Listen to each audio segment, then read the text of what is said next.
Alright, we are recording for part 83. That's wild. But this is part 83 of anything. But yeah, so the first physical in detail video I did, which is back in the Shadow Warrior, was June 11th, 2019. This is March 19th, 2020. I have been in the game so long. And it actually could have been longer. It could have been. Because initially, when I was... when I was first going through this, I was going through it like a normal game, where it's just in like one location after another, after another, after another. But I had to stop, because it was grindy enough. It was leaving me exhausted. Like, just tired from doing it. Because, I mean, it is kind of grindy. Don't get me wrong, I love the game, but it's like doing it one location at a time and then having it break, I think, is a good approach. So that's what I decided to do, and having it fill out weeks, and it's really nice. Now after this, I could either go back to audio surf recordings, which is what I used to do. But no, I'll be doing Left 4 Dead 2. Working through all that stuff. Not sure what I will do after that. But it's just... I'm genuinely wondering, has there been a new Left 4 Dead yet? I know there have been games that have tried for it, but somehow they always fall short. Like, what? World War Z tried, that didn't last. There was another one.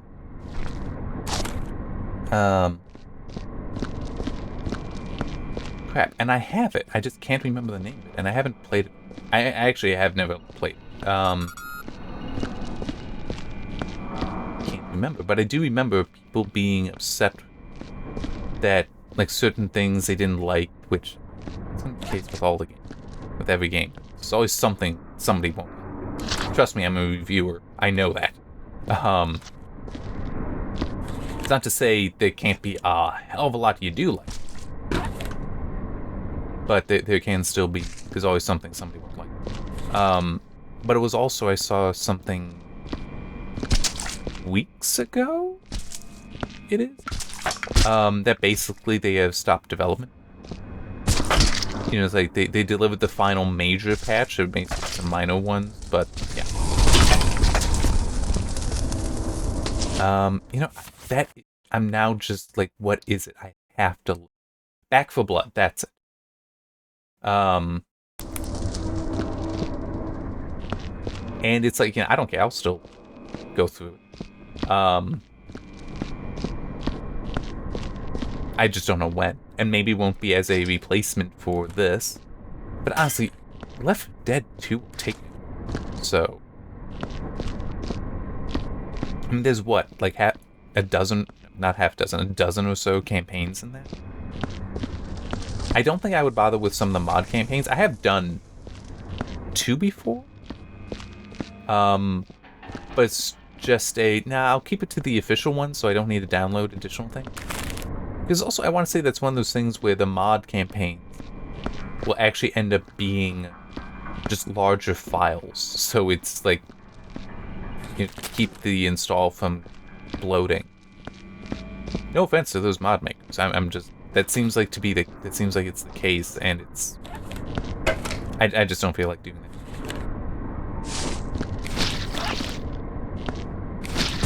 Oh. That's...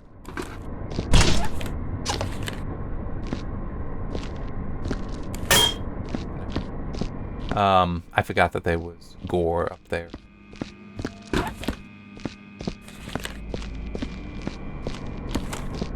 But yeah, because of the complaints that there are for that game, for Back 4 Blood, I do wonder, has... Like, it... Okay.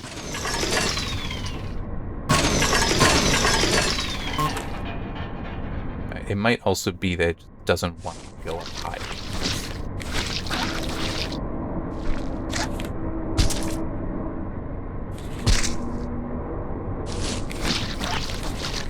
The real problem is I pushed something down.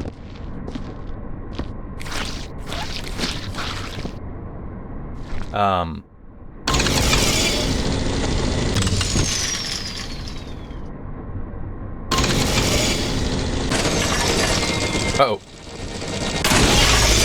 That would have killed me. That, like, absolutely would have. Yeah, so I don't know if there's actually been a new... It's the new Left 4 Dead 2. I don't know if we've gotten that yet. Perfect. Ah, there it is. That, I think, is what I hit. Oh, wow, it actually stayed there. Oh, I forgot to... And at least to me, what I would look for in a Left 4 Dead 2 replacement is just the more or less clean campaign stuff where it's like that is still procedurally generated to a degree. I mean, it's procedurally puzzled. I guess I should maybe that's a better way to put it, where it's, you know, there's only so many pieces it's to any of the maps. It's just what all do you have access to? How they connect? Do they have a wall here or do they have it over there? Kind of stuff. So to be having that, still maybe with finer granularity than exists in Left 4 Dead 2. God, not that.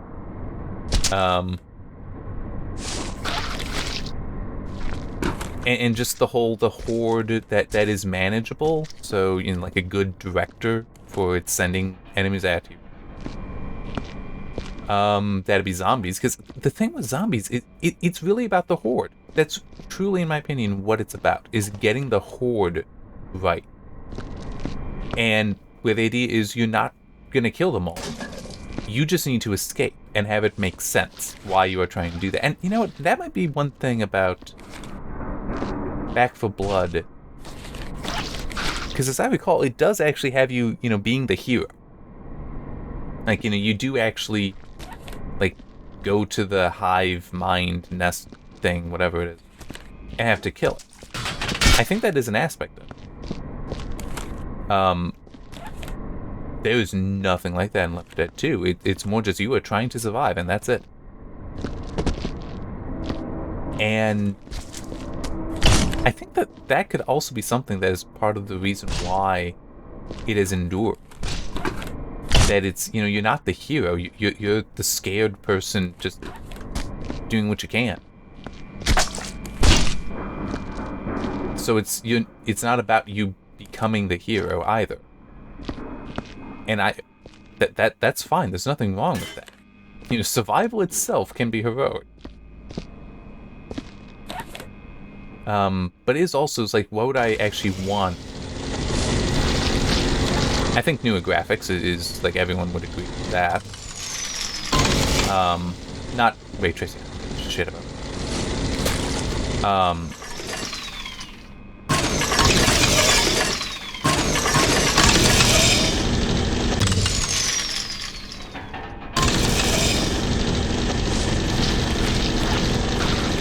But, yeah, World War Z, even though that didn't catch on, that didn't become the new one, it pretty sure did a very good job with having massive hordes. Like, that would be nice, but at the same time, I would always be leery of that, because it's like, okay, is it well controlled? Because, I mean, if it's, yeah, we're just gonna throw thousands at you at a time, it's like, can I actually handle that much? Like, what kind of bullet hoses are we getting? Because they're not guns, they're just bullet hoses in order to manage them. I think also a level of the kind of design where it's like, for the most part, the zombies in Left 4 Dead are slow. But, like, if a witch or something summons them, now they'll start running, so they can become very aggressive, and when they do, they'll fast. But until they are aggressive, they're actually, I want to say they're not that fast. So I think that would also have to be part of it. That there is an element of, you can just be stealthy. And even if you're not stealthy, you can still just run. So the game design has to give you reasons to not run. Like, you have to fill up a gas tank. You have to wait for the chopper to arrive. It does things like that. And that makes a lot of sense. It really does make a lot of sense to do things that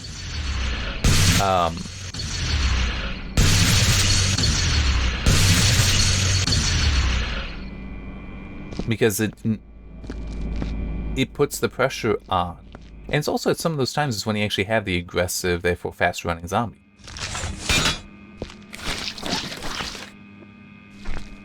Oh yeah, that's over here.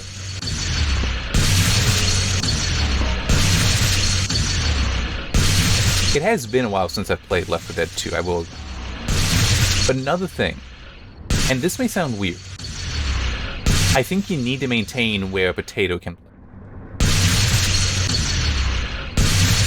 That, Left 4 Dead 2 today is so optimized and so simple to run that anyone can play. And I think that is disgusting. I think you need to actually make the conscious decision to maintain them. And the thing is, that's not like, oh, it has to look like a potato. No. In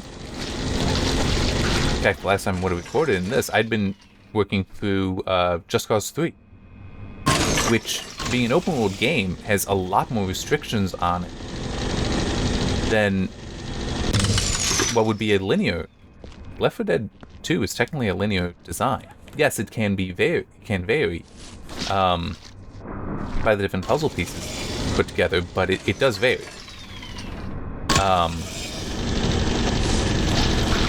Well, it is linear, so when you're in a linear game, you can really control a lot of the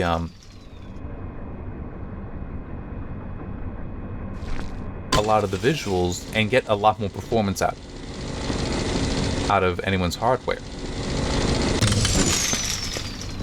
And also have it look, or the same performance, but have it look really sharp.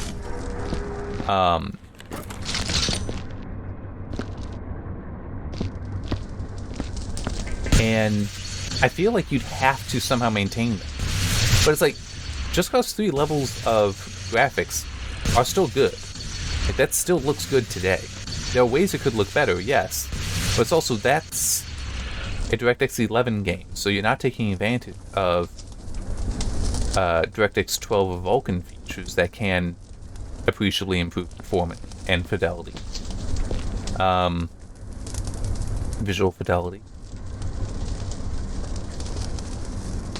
Wow, this is short. It said it would take an hour. I feel like I'm already done. Like, the prediction for this thing is an hour. I need another water.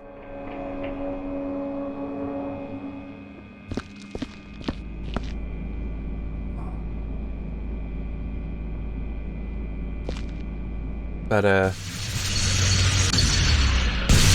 yeah, so it's, you could have things look better and still manage, a laptop in the past 5 years could... Actually, no, I shouldn't say that, because Just Cause 3 is about 5 years old. A laptop today, being able to play it at like, medium settings and have it still look good and run well. It's like, that is absolutely within today.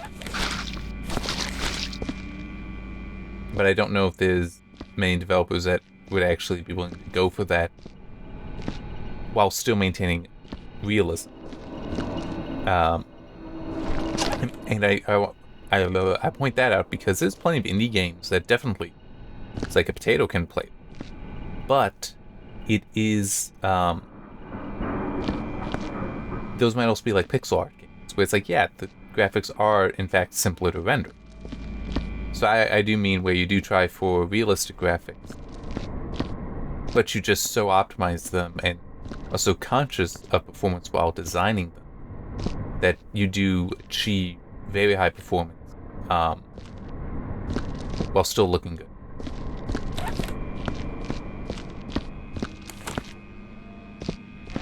I do not want to pull out the sniffer already, but I feel like I have. What is left? There's probably more bullet holes somewhere, but I don't know where, and that is something that could help.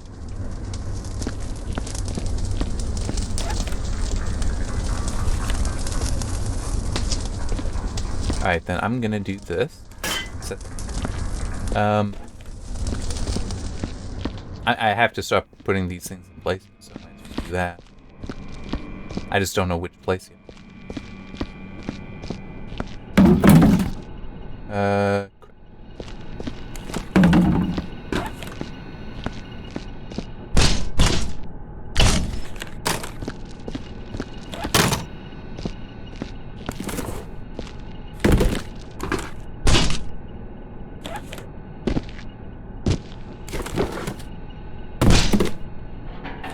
But yeah, I could see something like a mesh shader with a zombie game being very effective, because one thing that a mesh shader allows is duplication.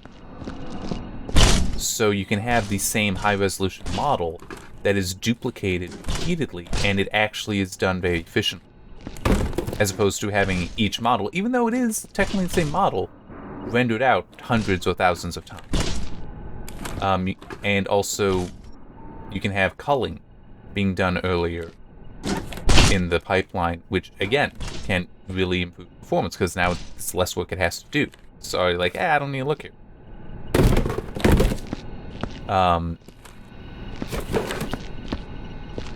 But I guess it is... I don't... Zombies do seem to have died down in the zeitgeist at the moment. But it is also, I could just see it being for some, it's like, nah, I mean, the big players aren't succeeding. Why should we risk it? But it's probably also always going to be the whole, you can never recapture the map.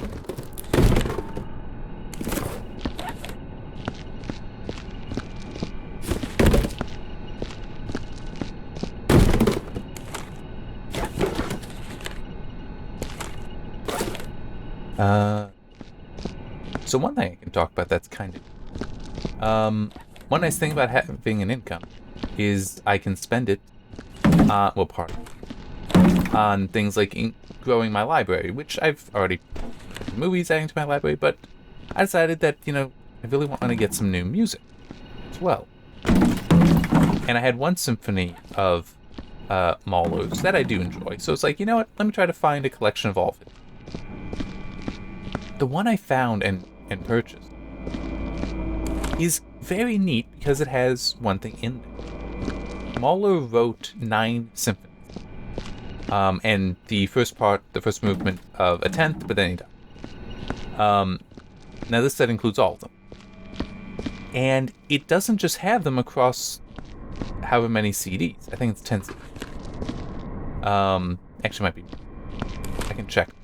But it also has a pure audio Blu-ray. So this is a Blu-ray disc that it does have a video stream on it, but it is like only black, I think.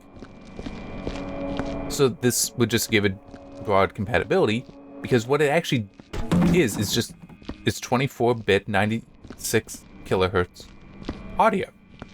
And like when I play it in my Blu-ray player, it just keeps me on the menu, but it's playing the higher quality audio. And it's really awesome. Because one thing that has annoyed me for a while with Blu-ray is that these are very large data discs. So you could, for example, for a television series, have potentially an entire season or half a season on a single disc if you just didn't push the bitrate up to 20 to 25 megabit, which realistically you don't need. I mean, think about it. Most people are happy enough with the compression on YouTube, and that's going to be more like 4 to 5 megabit. Okay? Like, I upload at 10 megabit, and it's being processed down from that. So, you could fit a lot more on there. So this one Blu-ray disc at 24-bit 96 kilohertz which is better than CD quality, which is a 44.1 kilohertz. And I don't remember what the compression type is there, but I think it's 1.4 megabit per second is the data rate on a CD. It's using 24-bit 96 kilohertz on this Blu-ray audio, and all 9 plus a quarter of another, 9 plus 1 symphonies on there for 11 hours of music on a single disc. Why aren't more places doing this? I was like, that's perfect for this. It was weird. I actually was looking up other Blu-ray audio stuff, and a lot of it's like, yeah, it's 2 albums on there. It's like, why are you doing this with 2 albums? I mean, okay, yeah, it's higher. You can have higher quality than a CD, but really? I mean, it's a good thing that Blu-rays should be, today at least, relatively cheap to manufacture, because that's not what. I will say this, having listened to the Mahler symphonies, and I do enjoy them. I genuinely do enjoy them. But I think I still like Tchaikovsky better. I might try to look to see if they're, even though I have a complete set of Tchaikovsky symphonies, I might still look to see if there's someone that has like a Blu-ray audio of all of them, because like that makes perfect sense. Hey, give me all, well, not all of Tchaikovsky wrote, but like, give me all of that stuff on a single disc. That's awesome. Now, I don't want to just listen to it from the Blu-ray player, so I did pull the audio off, put it onto my server, and doing that, I found that it was about 16 gig in total for the higher quality audio. There's also a lower quality 16-bit 48 kilohertz, so basically DVD quality audio. It makes sense that you would have that on there for increased compatibility.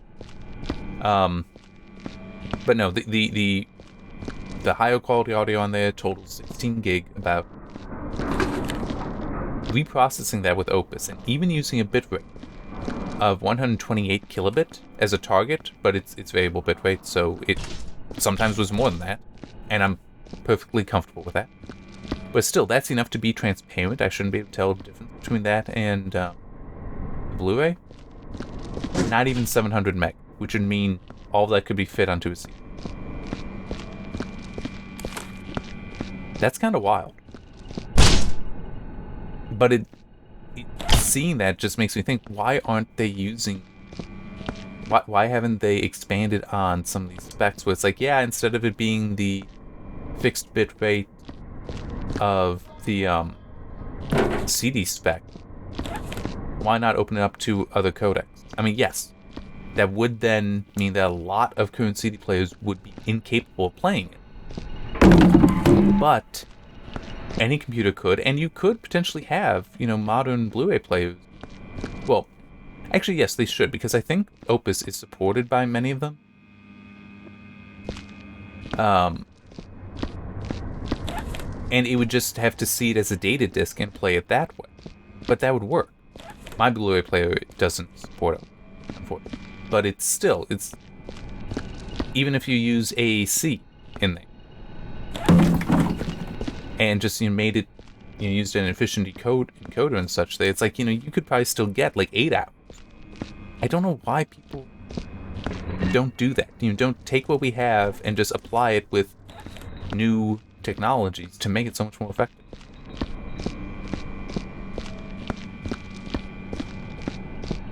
Or why are they with, Blu-rays going 20-25 megabit for something where it's like, yeah, if we just, don't throw bits at this, but actually try to just use a bitrate that's appropriate for the content, we can go down to 4 or 5 megabit.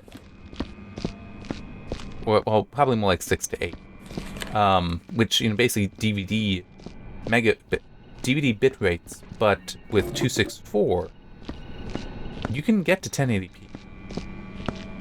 I'm using 265, and I'm typically recompiling things, reprocessing things at 3 megabit. if I need to, I'll pump it up to 4, and then it's like, nah, this is fine. It's like, you could have 1080p on a DVD. It just, you need to use a different codec. But they are a digital disc. DVD actually stands for digital versatile disc, not digital video disc. But it's like, we're not using it to versatile.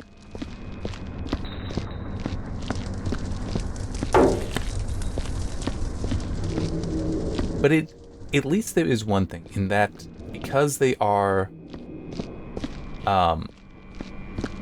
standard mediums at this point, DVD and Blu-ray, that, you know, there is a certain versatility there, and they're probably going to endure for a while yet. I know people say that, oh, streaming's going to kill it. No, because all it'll take is for people to realize that, wait, I can lose access to my music because of, or lose access to my movies because somebody decided I should. It's like, that is one thing. It's like, I own a disc. It's sitting right there. I can always pop that in if I ever want to watch it. I also have the legal right to have a backup copy that I just happen to put onto a server so that I can watch it when I'm on my own network. I don't have that set up, and I don't want to set it up to access externally. But it's like, you know, that's really nice, and it's like, that can't be taken away from me. As long as I have the discs, I can also always remake it. That's very powerful, and I do think that if at some point people realize that, oh, this is actually, like, we're at the mercy of other people with this, and they can take away stuff, yeah, let's not. I mean, it's like how, well, yeah, I'll get to that one in a second. My brother uses Amazon Music, and he has discovered, as have many people, that they really hate it. Because even though he has his own music up there, it's like, hey, play Sinatra, let's say. And it'll start playing, but it will then, like, you know, play one Sinatra song from his collection, and then it'll play a Dean Martin, say, song after that isn't in his collection. It's like, oh, well, we thought you'd like it. It's like, no, I want you to play the playlist that I have made. But it'll be like, no, I'm going to start playing something else because we think you'll like it. It's like, no, play what I want you to play. And people are getting annoyed by that. But it's like, I made the playlist.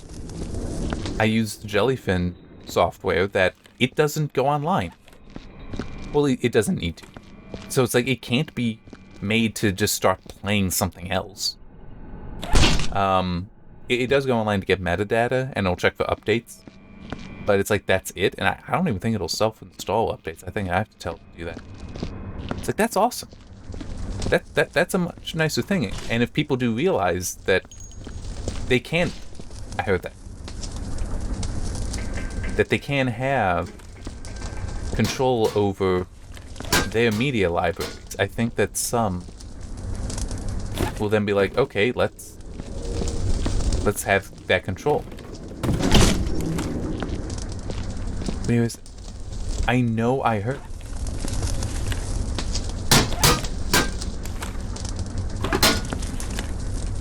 But the other thing is, something that's been coming up, is the, how some publishers are being caught, or even saying, hey, yes, we're doing, here it is, editing books. Like a Roald Dahl, which, it's not surprising that happened, because the family sold the estate to Netflix, and it's like, yeah, I would not trust Netflix with anyone's intellectual property. It's like, obviously their own, yeah, that's sure, but anyone else's, no, because they would have no reason to be loyal to it. They just want to make money.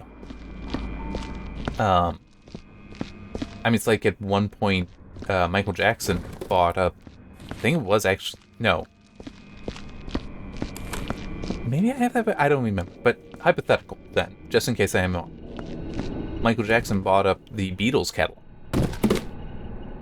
And it's like, okay, he did that, though, because he loved the Beatles, and he was going to protect them.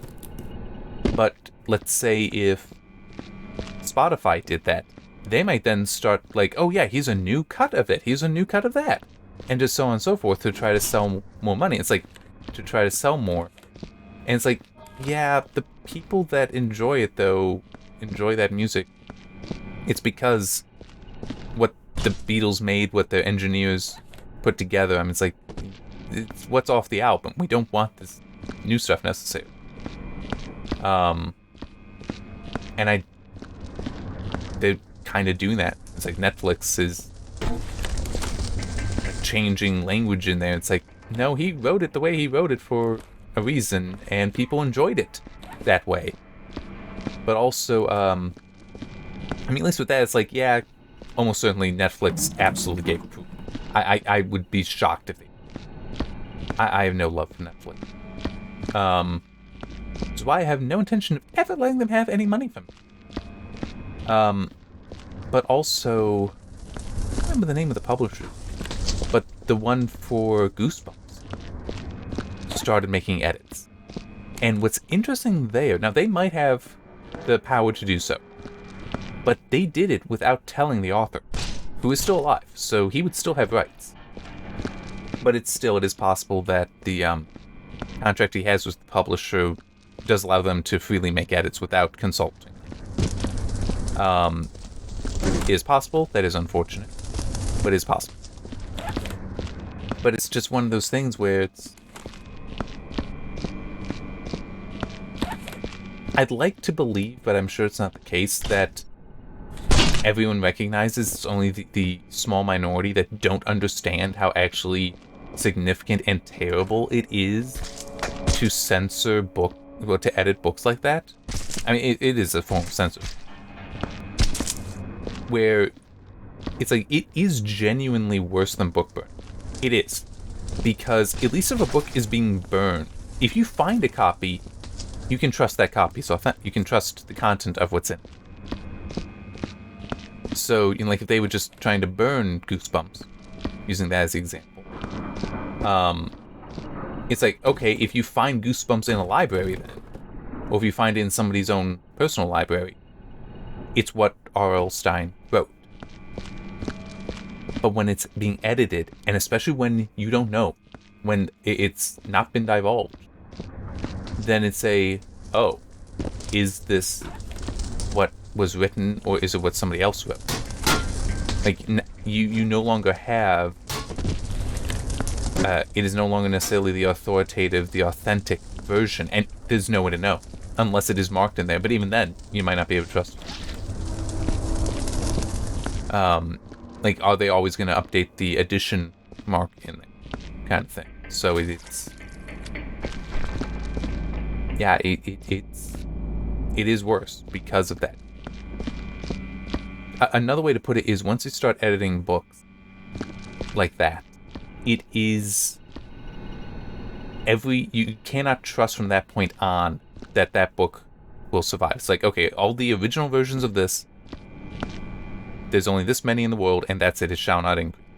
But at least with book burning, it's like, yes, now that number's decreasing, but once the burning stops, then that number can start increasing, because it can be published again. But with the editing, you don't know which version is it that's going to end up being published again. Because if it goes through multiple edits, if it takes long enough time, do you know that you're working from the original copy, or you're working from just another edited version that's just old?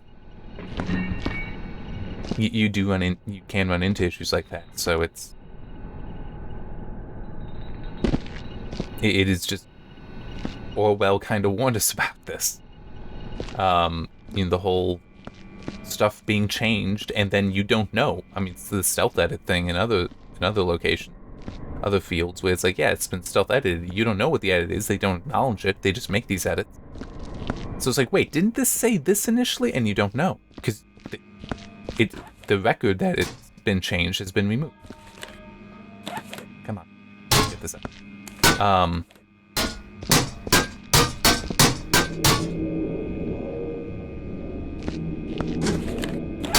There we go. I mean, it's enough to... I mean, it wouldn't even ever matter for me. Although I could just do it because it doesn't matter. But for the book I'm currently writing, I do write books as well. So I am kind of sensitive on the topic of editing and censorship. there's a part of me that's actually tempted. Well, what I'm going to do when I finish writing and get to doing edit, I'll actually try using Git to track the versions. Word does have the ability to track edits, but it's very, very limiting. It's basically one layer deep, and that's it. And it's not that great there. So I like the idea if I'm using Git, though. I have much more control and infinite depth. Anyway, what did occur to me, though, is in theory, that would then allow me, I mean, no one reads my stuff, but if somebody were to try to make edits, I could just put out the entire Git repository, and it's like you can see the history then of all of it, and if it's me that's making the commit or somebody else. And I hope that's not something we end up having to do, that kind of tracking, but it might be what some go to, because it at least would be a way to know.